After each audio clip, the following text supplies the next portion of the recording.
सविस्तर पाहूया। मुंबई महानगरपालिकेतील नेत्यांसाठी नव्या वाहनांच्या खरेदीच्या मुद्द्यावरून मनसेने आक्रमक भूमिका घेतली आहे। मनसे नेते संदीप देशपांडे यांनी महापौर आणि विविध समित्यांच्या अध्यक्षांची उपरोधिक पद्धतीने खिल्ली उडवत खेळण्यातील इनोव्हा गाड्या पालिका आयुक्तांकडे पाठवल्या। जनतेचा पैसा खर्च करून नव्या गाड्या घेण्याची गरज नसल्याचा दावा करत तुम्हा सर्वांना मनसेकडूनच इनोव्हा गाड्या पाठवतो असा टोला त्यांनी लगावलाय।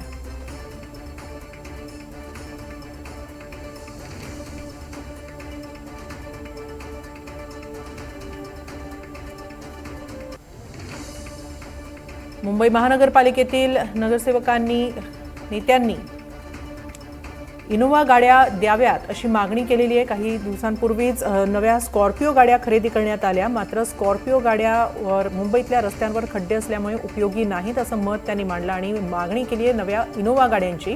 यावरूनच आता मनसेनं आक्रमक भूमिका घेत महापौर आणि समिती अध्यक्षांवर जोरदार टीका केली आहे। खेळण्यातील इनोव्हा गाड्या पाठवून मनसेनं आंदोलन केलं आहे।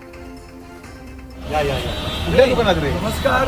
आपले उपमहापौर, सगळे वैधानिक समितीचे अध्यक्ष, सगळ्यांना इनोव्हा गाडी पाहिजे। हट्ट करू नका, लोकांचे पैसे वाया घालवू नका। तुमच्या सगळ्यांसाठी महाराष्ट्र नवनिर्माण सेनेतर्फे आम्ही इनोव्हा तुम्हाला पाठवतोय, आयुक्तांकडे पाठवतोय। प्रत्येकाने आपापली इनोव्हा न विसरता घ्या। ओके,